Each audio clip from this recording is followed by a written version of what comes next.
आकाशवाणी नागपूर वीणा डोंगरवार आपल्याला ठळक बातम्या देत आहे। आंतरराष्ट्रीय योग दिन उद्या जगभरात साजरा केला जाणार आहे। यंदाचा हा 12वा आंतरराष्ट्रीय योग दिन असून निरोगी वृद्धत्वासाठी योग ही त्याची संकल्पना आहे। योग दिनाचा मुख्य कार्यक्रम पश्चिम बंगालमधील कोलकाता इथल्या ऐतिहासिक रेड रोड इथं पंतप्रधान नरेंद्र मोदी यांच्या नेतृत्वाखाली पहाटे 5 वाजता आयोजित केला जाईल। नागपुरात आंतरराष्ट्रीय योग दिनाचा कार्यक्रम यशवंत स्टेडियम इथं जनार्दन स्वामी योगाभ्यासी मंडळ आणि नागपूर महानगरपालिका या अमृत महोत्सवी संस्थांच्या संयुक्त विद्यमानं उद्या सकाळी 6:30 वाजता ते 8 या वेळेत आयोजित करण्यात येत आहे।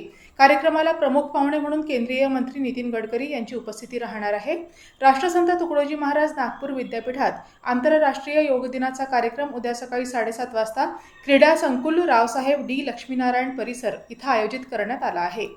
नीट यूजी 2026 फेर परीक्षा उद्या होणार असून त्याची पूर्वतयारी म्हणून राष्ट्रीय चाचणी संस्था NTAनं आज देशभरात मॉक ड्रिल आयोजित केलं। उद्या होणाऱ्या नीट यूजी फेर परीक्षेची सर्व तयारी पूर्ण झाल्याचं NTAनं स्पष्ट केलं। देशातील 551 आणि परदेशातील 14 शहरांमध्ये ही परीक्षा होणार असून 22,79,000हून अधिक विद्यार्थी यात सहभागी होणार आहेत।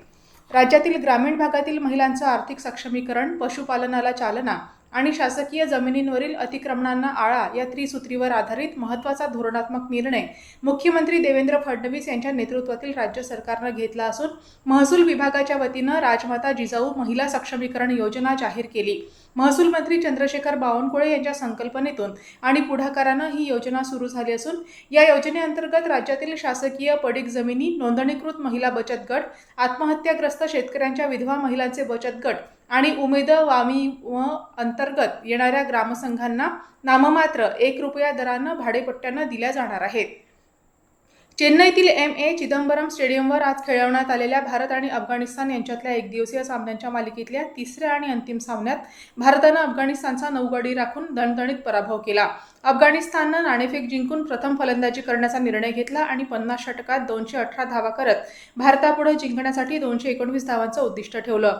प्रत्युत्तरादाखल खेळणाऱ्या भारतीय संघानं 28 षटकं आणि 4 चेंडूत 1 गडी बाद 224 धावा करत अफगाणिस्तानवर सहज मात केली।